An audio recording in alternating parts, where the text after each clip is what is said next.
Agenda for today is to provide an overview of our transportation capability. And in that, we're going to be honing in more or less on CAFE standards for a while. So I'll give an overview of CAFE standards, a timeline for what's been going on with CAFE standards, and then we'll get into 4 projects that we've done over the last year with a focus on CAFE standards. We'll talk about key findings from those projects, and then we're going to broaden back out to transportation as a whole, what's on the horizon, and what we think is to come. And then we'll take questions and answers at the end. So our transportation, so Synapse has a transportation capability. Our transportation capability has 3 key areas.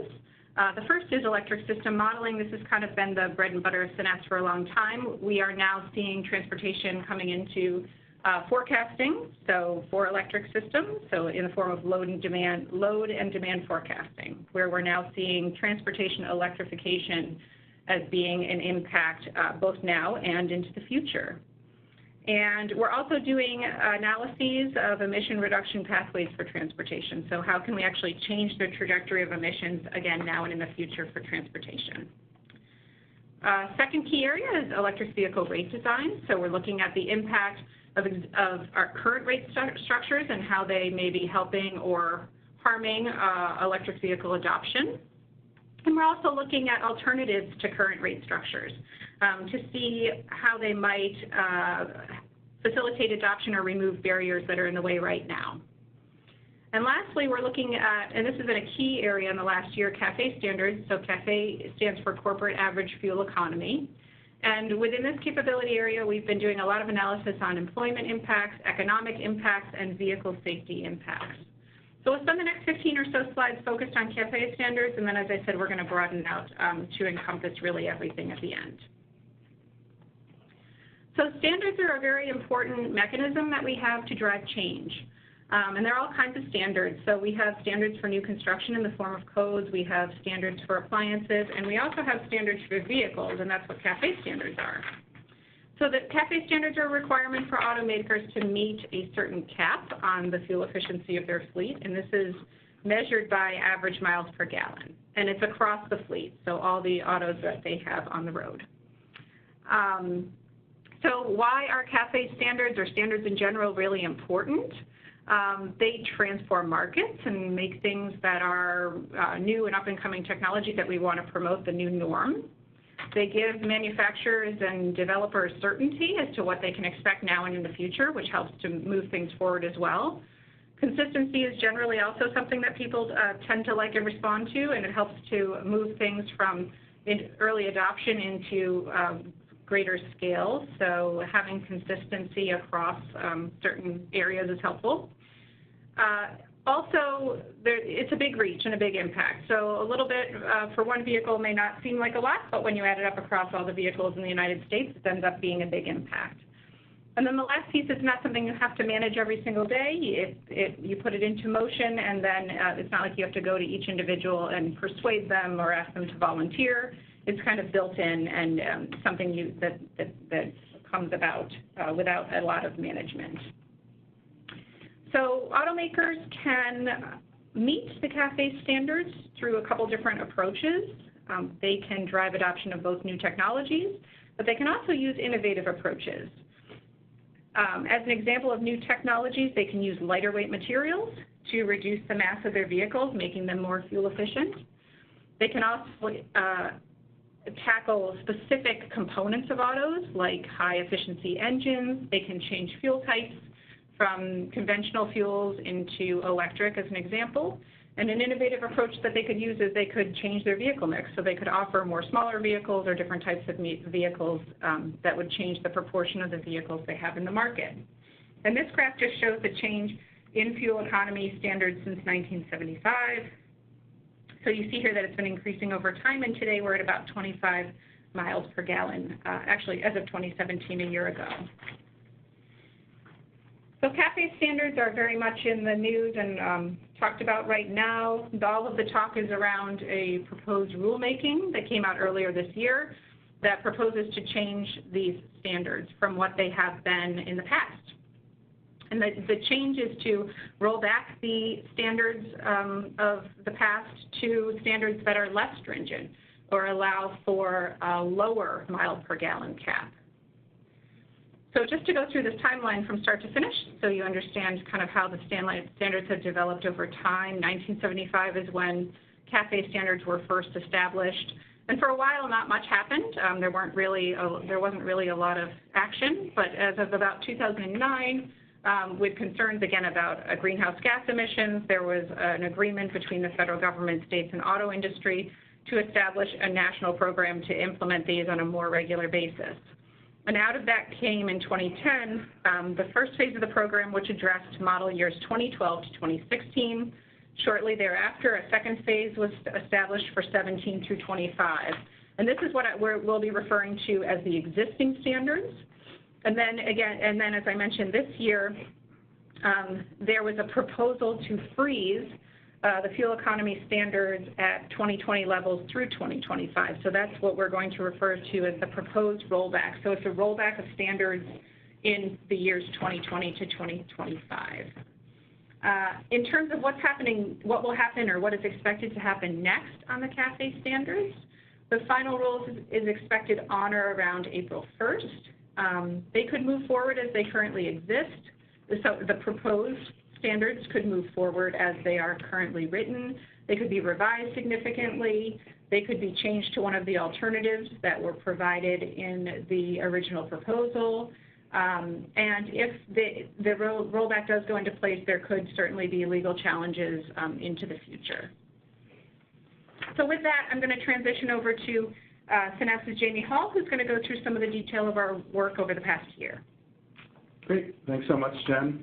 And first, I'll just note that to all of our attendees, we really love getting your questions. So if you have any, please send them to us at webinar@synapse-energy.com. So I'm now going to run through some of the research that we've done this past year on CAFE standards.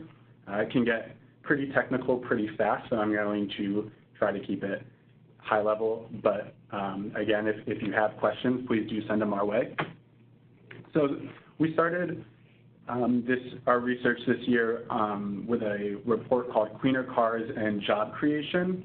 And this was in response to a report that was released by Indiana University, which concluded that the existing, more stringent fuel economy standards would result in short-term macroeconomic losses relative to less stringent 2016 baseline values. And that was used kind of as an argument to perhaps consider rolling back these more stringent fuel economy standards. And so we looked into that report and the analysis done within that report and built our own analysis and created this report called Cleaner Cars and Job Creation, which critiques the Indiana University report and includes our own results. And we'll take a look at some of those results shortly. Then the proposed rollback was announced, and there was a big lead up to it. And so we prepared a second report called Giving Back Half the Gains, which works off of the initial report, Cleaner Cars and Job Creation, and it evaluates the macroeconomic impacts of the proposed rollback relative to the same 2016 baseline. And we'll look a bit more at those results in just a few slides. So those two reports really go hand in hand together, and the next two also largely go hand in hand together. The first explores the macroeconomic impacts, again, of the rollback, but this time relative to those more stringent existing standards, and this was work that we did for the California Office of the Attorney General, as well as the California Air Resources Board, CARB. And the second one shifts away from a macroeconomic focus and instead explores the vehicle safety assumptions that were included in the proposed rollback of the standards, because those assumptions were used in large part to justify the proposed rollback. And so we dive deeper into those assumptions. Now I'll go into more depth in each of these four reports, start going in chronological order. So this one, we'll start with Cleaner Cars and Job Creation, which we wrote for Union of Concerned Scientists. And as I mentioned, this works off of a report that was released by Indiana University, which concluded that the more stringent fuel economy standards that are currently on the books would result in short-term macroeconomic losses. So we built two models to explore this, and the two models go hand in hand. The first is the total cost of ownership model, which we call the TCO model. And this model is aimed at evaluating the impact of vehicle standards on vehicle sales. So the goal of the model is to see if you put certain standards in place, how is that going to impact vehicle sales. And this is dependent on two primary factors. The first is the perceived total incremental cost of a new standards compliant vehicle. So this, of course, accounts for the initial upfront increase in cost due to the vehicles being more fuel efficient. But it also accounts for things like consumer evaluation of fuel savings, or just fuel savings in general, and the way in which consumers incorporate that into their decision of whether or not to buy a new vehicle. The second key factor is the responsiveness of demand for new vehicles after there's this change in perceived costs, and this is called the elasticity of demand. And so what that kind of gets at is if there is this change in cost due to new vehicle standards, how is that going to change the average consumer's demand for that vehicle? The results from that model include things like actual changes in vehicle sales, as well as changes in spending on the auto industry. And those results then flow into our second model, which is an in-plan-based macroeconomic model. So in-plan is an input-output model which analyzes GDP and job impacts from changes in spending. And so we used this in-plan-based model to then analyze the GDP and job impact of the existing vehicle standards. And what we find is that with more stringent fuel economy, GDP and jobs increase over time.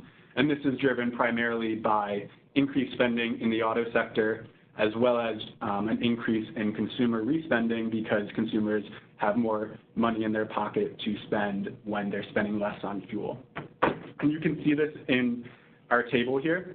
So starting over in the column to the left called spending change, this is the change in spending on various categories under the more stringent fuel economy standards, again, relative to a less stringent 2016 baseline. And so what you see is that there is more spending going into new vehicle purchases, but there's even less spending, consumer spending on fuel purchases because of these more fuel-efficient vehicles. And therefore, consumers have more money to spend on the broader economy, which is that category called generic respending. Moving to the right, we have a GDP impact column, and this shows, if you look at the very bottom, the total row, that there's a positive GDP impact in both 2025 and 2035. And going even further right to the last employment impact columns, again, in both 2025 and 2035, there's an increase in jobs because of these more stringent fuel economy standards.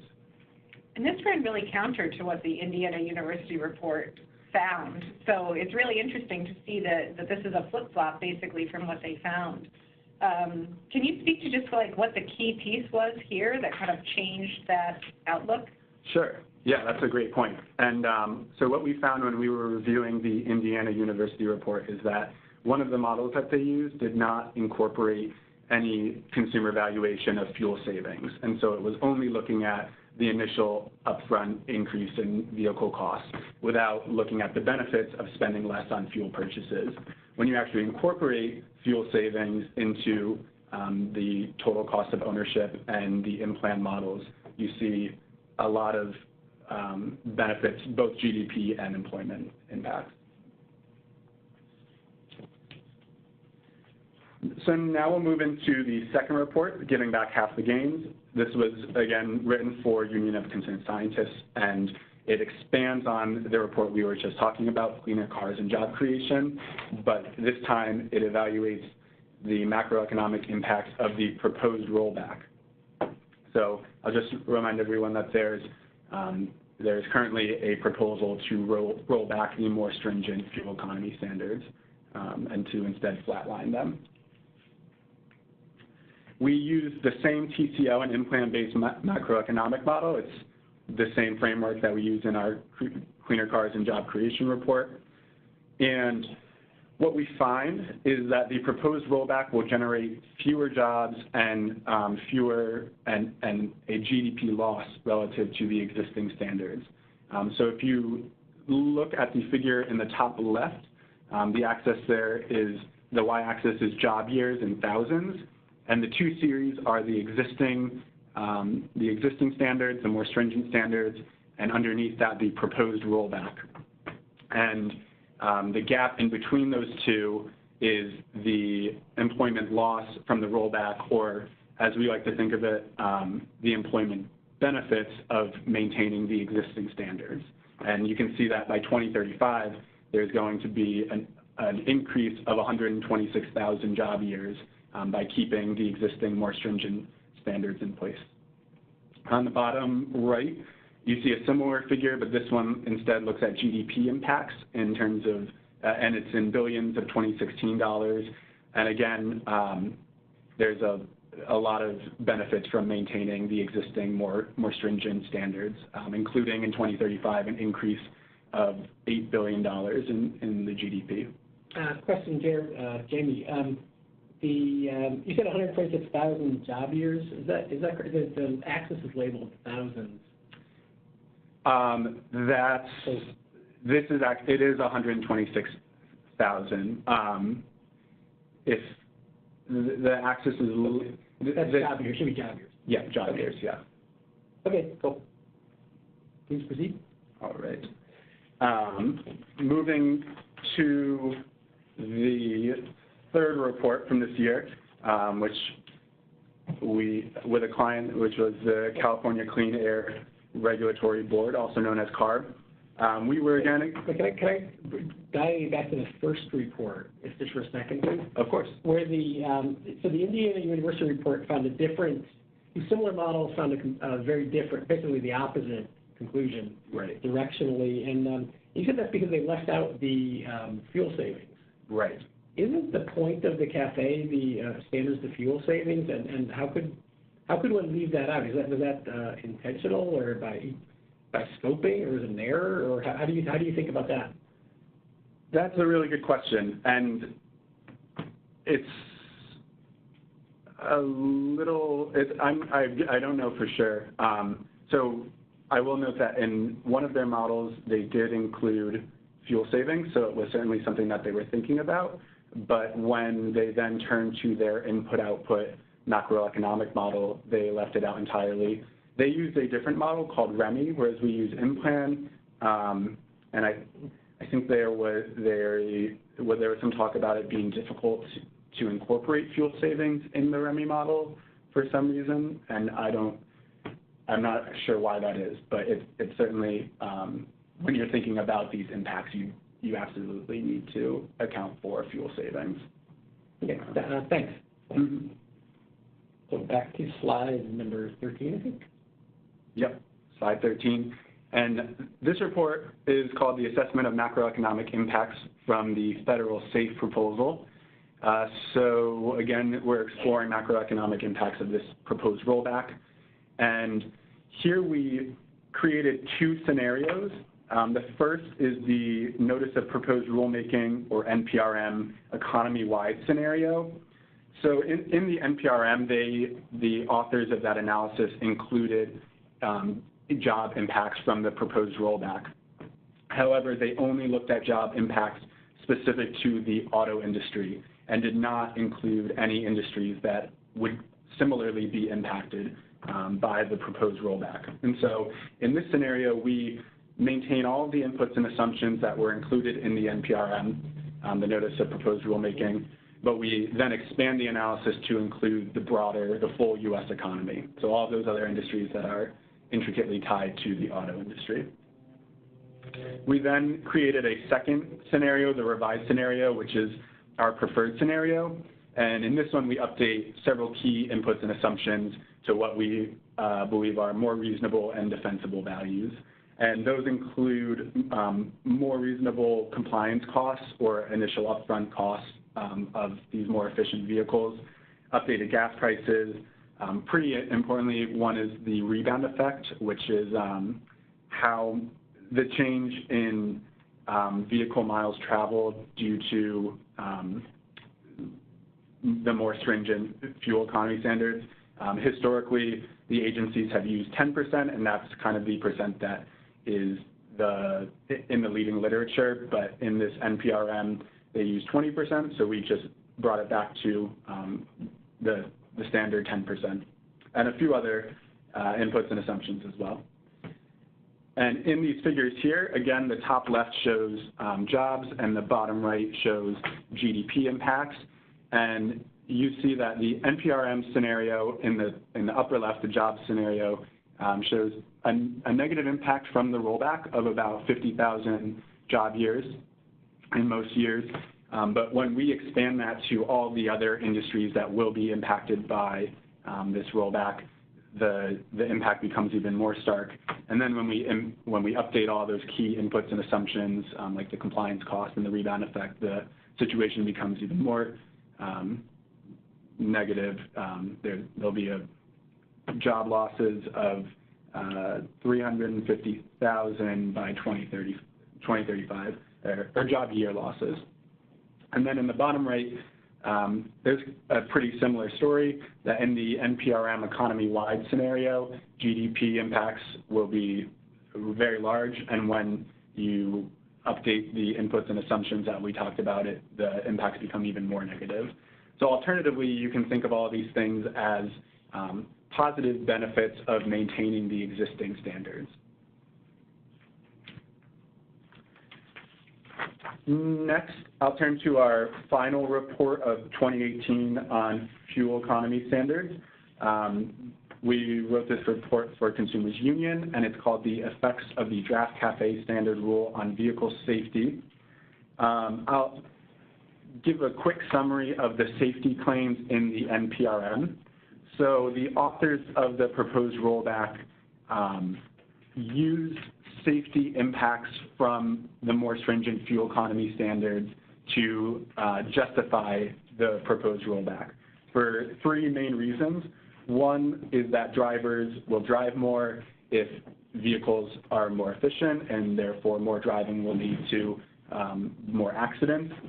The second is that vehicles will be more expensive, and therefore folks will buy fewer cars, and newer cars are assumed to be safer, and therefore if people are buying less safe cars, the on-road fleet will become less safe.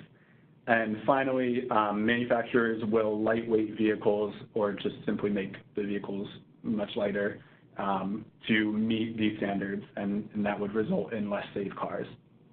And so we wanted to dive into these claims and see if they hold true. And we did this using two analyses which tie together.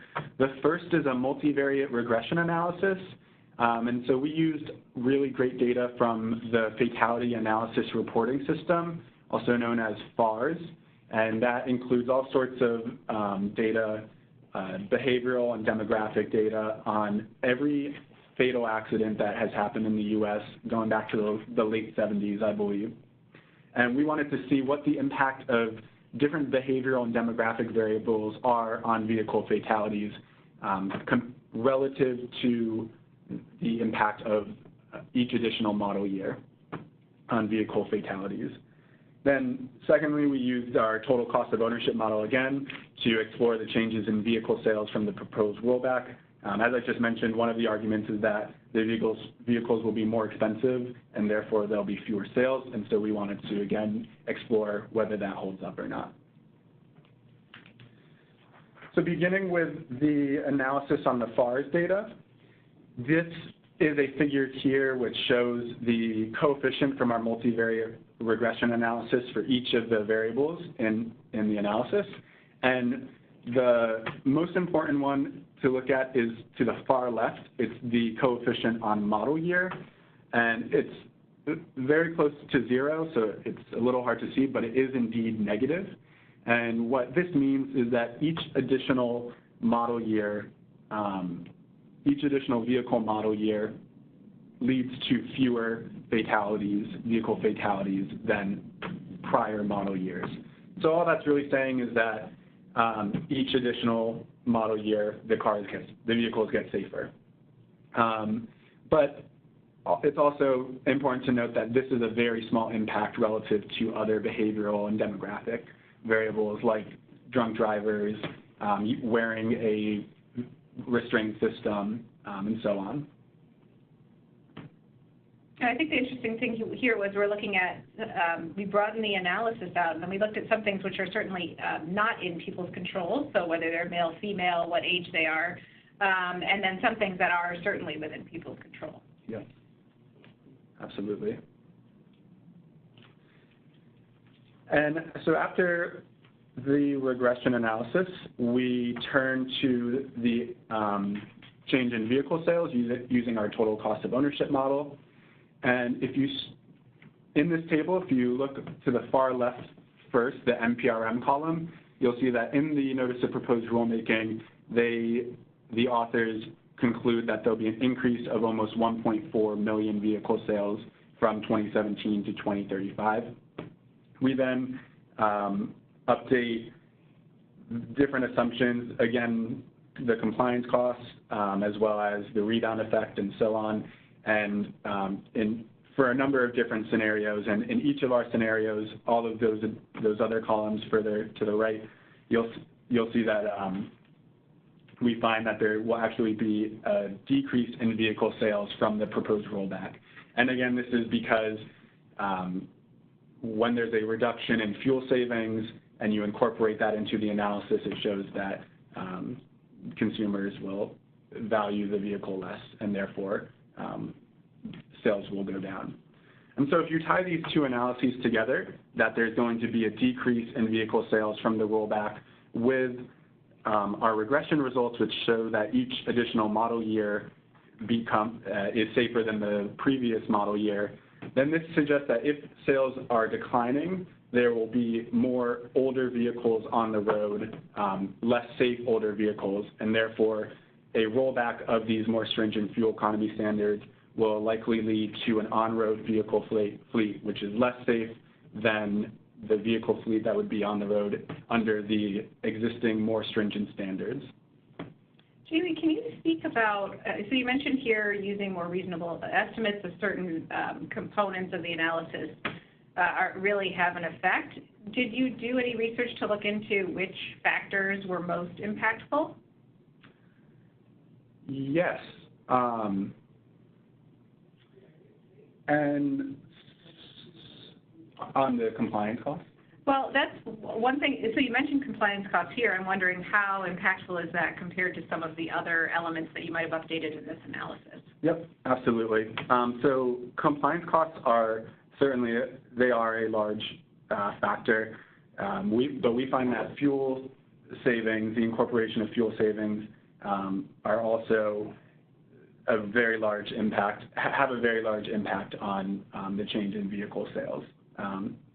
And projected gas prices kind of tie into that as well. And a few other ones which have slightly lesser impacts but are so important are different financing options and the rebound effect on vehicle miles traveled. And do you mind just saying quickly what the rebound effect is? Yes. I'm not sure we described that in full. Yes. So the rebound effect is what the change in vehicle miles traveled will be under more fuel-efficient vehicles. So if drivers are spending less on fuel because the vehicles are safer, to what degree will that influence them driving more? So will they drive more if it costs them less? Yeah.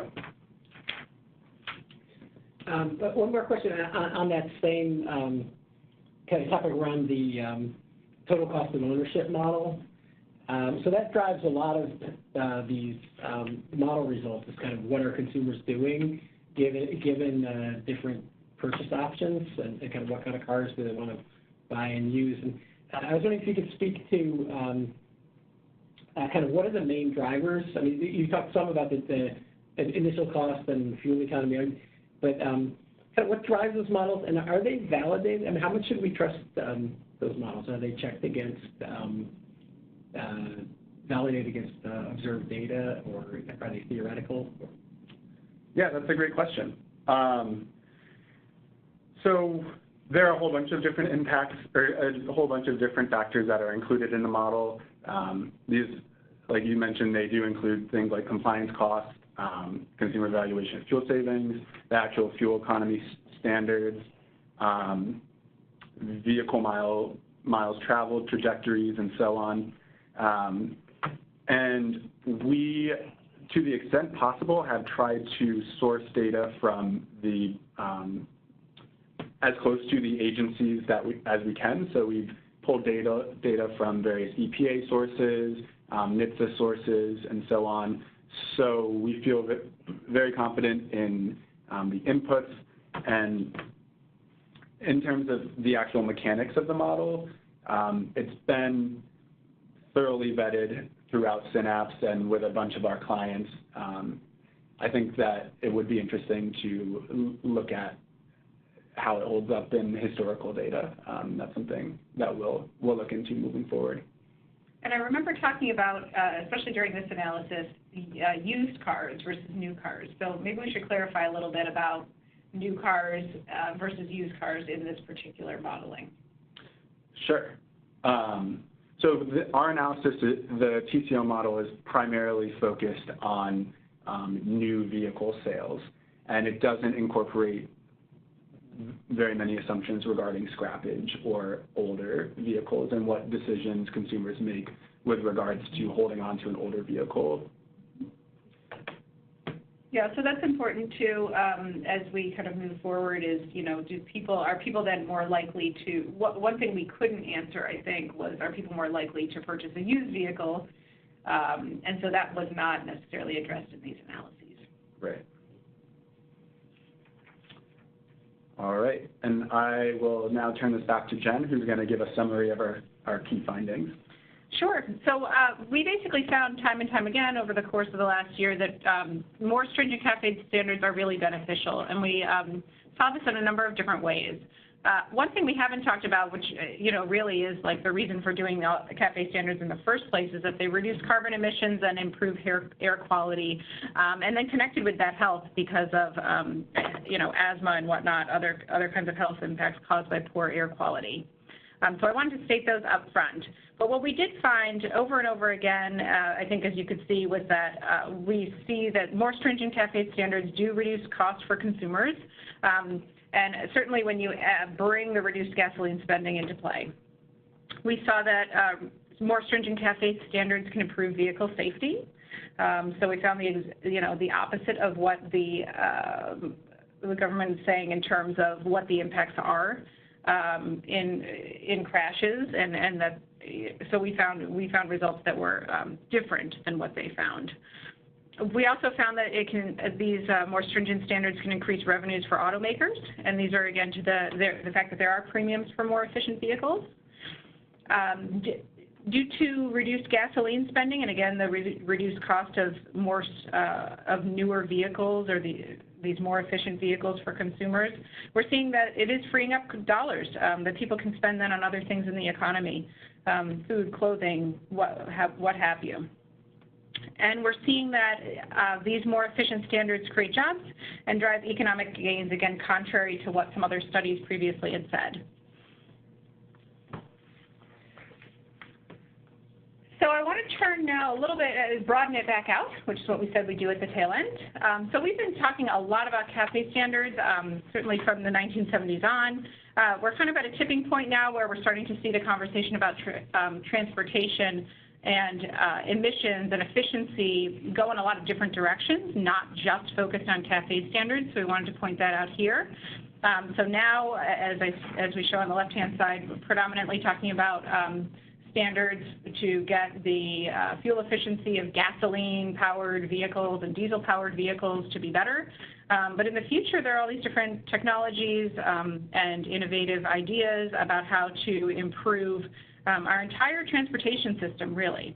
And they span the gamut. So you can see on the left, electric vehicles, so change in technology. So vehicles powered by renewables are cleaner. Ride sharing, and we're seeing a number of different companies in the mix here, but that would be, again, reducing the number of single occupancy vehicle trips that people are taking, and that would, again, help to reduce emissions. Mode shifting, which is a shift to more public transportation and away from, again, single occupancy vehicles. So we're seeing a lot of discussion about that. We're seeing a lot of discussion about urban planning, and this is a little bit longer term, but urban planning is changing the very structure of our roads and how we move through our communities. So thinking about on a particular roadway, are we allocating space for parking or a bus lane or cars driving and whatnot, and how we weigh those different priorities and access that we do need for vehicles across a number of different vehicle types. And then the last piece that's really on the horizon right now is self-driving vehicles and what role they'll play in the future.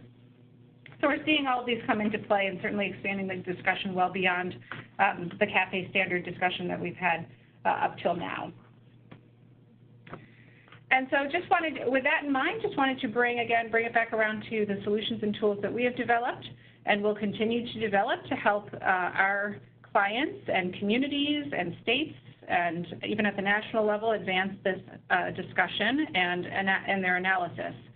So Jamie mentioned 3 today, in-plan modeling, which again looks at jobs and GDP, multivariate regression analysis, which is not new, but being applied again to transportation in some new and different ways, and our own total cost of ownership model, which helps us assess how the cost of ownership affects a whole number of different things.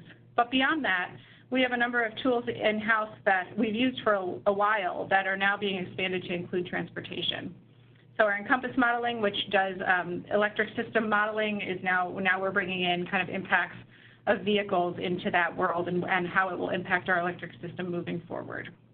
We have a multi-sector emissions model, or MSEM, and we're actually expanding that tool to include electrification of the thermal sectors. So this is heating systems and how that may change over time, as well as transportation as we shift into electric vehicles. And we've also developed an EV-ready tool, and this really focuses on transportation electrification and supports examining different policy choices that we might make and what impact electrification can have on electricity sales, greenhouse gas emissions, and avoided fuel. So I just provide a link to these tools. This is a general tool page that has a number of these tools there. Some tools are available for public use that I just mentioned. And others are ones that we have used in-house. I would say overall and often we partner with clients to apply these tools to the different questions that they have and interest areas that they want to explore further. And just to point out, we have done a previous webinar that touched on EV Ready and electrification. So if you search on our webinar list, you can see that as well. I think that was the October. Is that the October one? So we're just going to take 1 second to walk through our EV Ready tool, because that's a newer one, and it's one people certainly have an interest in electric vehicles and what that holds for the future in the immediate term. So I'm going to toss it back over to Jamie, and he's going to go through that tool at a pretty high level. Okay, and let me pause before you do and give one last opportunity. We're getting toward the end. People should send along your questions to webinar@synapse-energy.com, and we'll be happy to entertain your questions. Okay, go ahead, Jamie. All right. So this is a quick analysis we put together in EV Ready for the purposes of this presentation.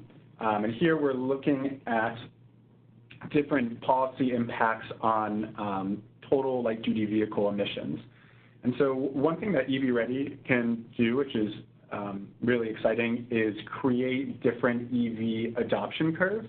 And this is shown in the upper left. So it's able to extrapolate historical EV trends and use that to then project out what adoption penetration rates will be moving forward. You can also put in specific targets, like, for example, we have 2 different scenarios. One's EV market share of 25% by 2030, and the one above that is EV market share of 35% by 2030. and it'll then build a curve off of that.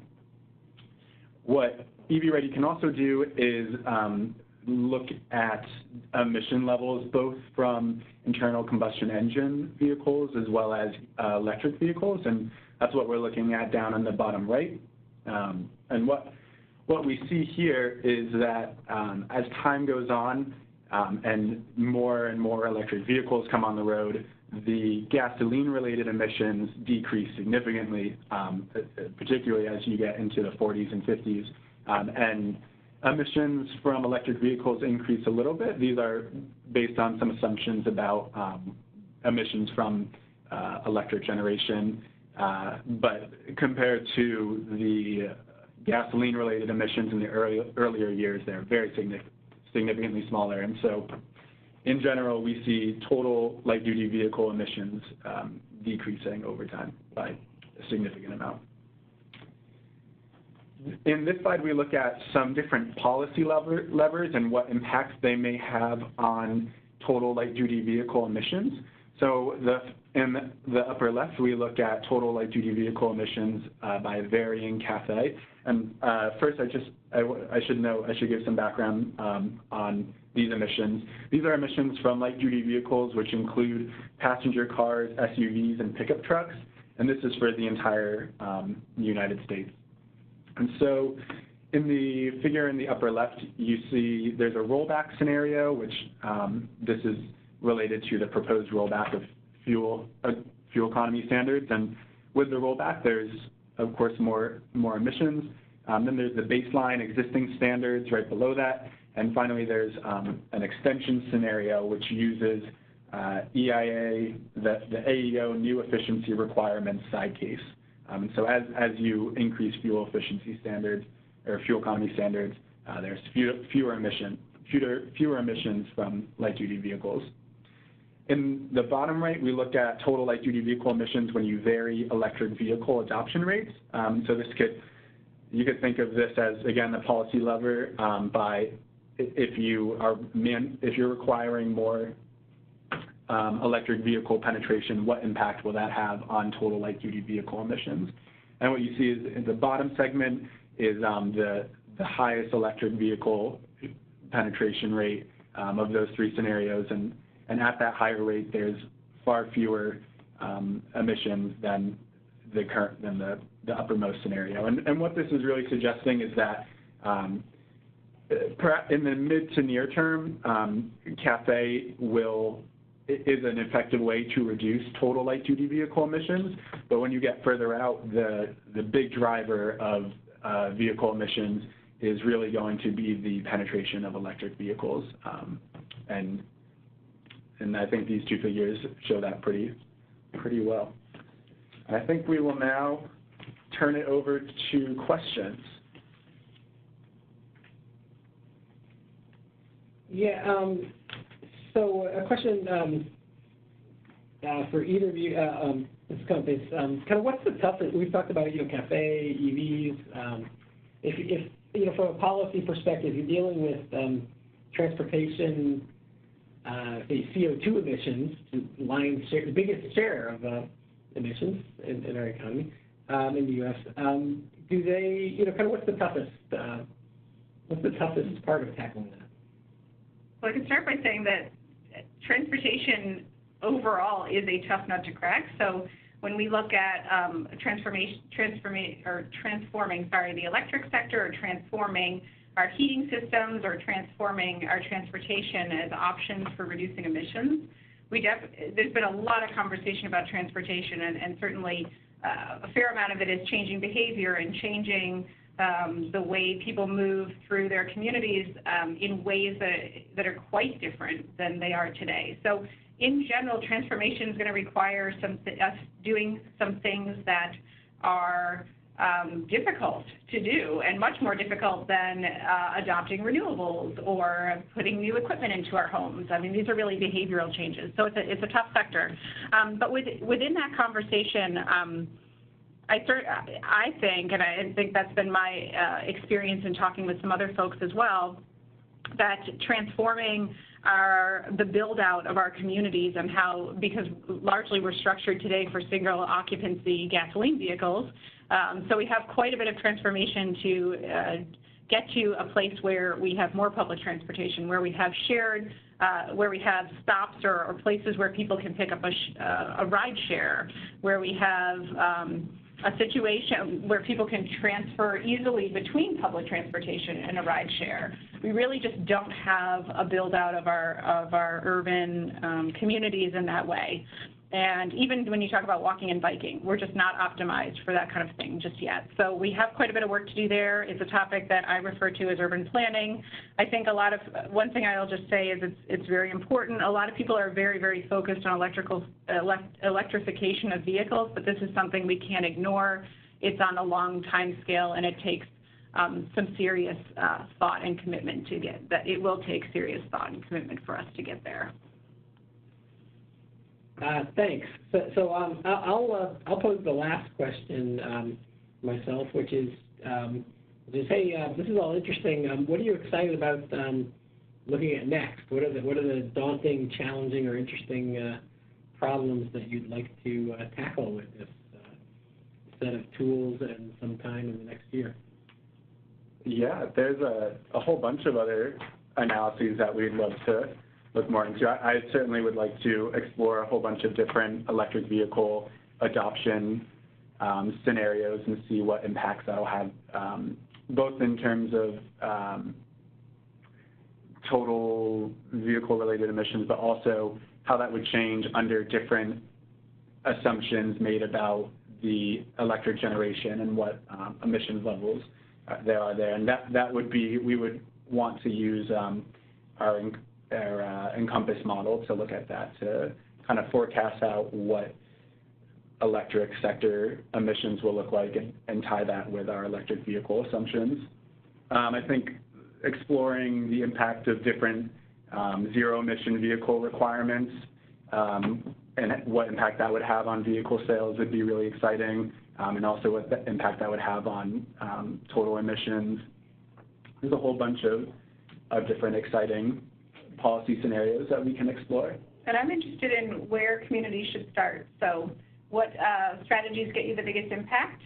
Which ones are hard but need to be done? Which ones are hard and maybe not as impactful? And working with communities to that end, so that I think each community will be entirely different, actually. And I think it'll be interesting to see the differences between different parts of the country and even different parts of the differences between, you know, a large city or a more rural area. So there's a lot there.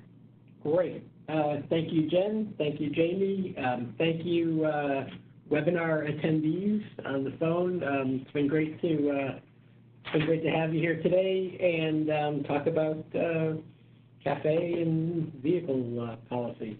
We the webinar at synapse-energy.com email address works even between webinars. So if you have, if you're sleeping tonight thinking about this webinar and something crosses your mind that you just want an answer to, go ahead and shoot us a question at that email address. And be sure to join us in January for the next third Thursday technical webinar. Bye, everyone. Thank you. Thanks.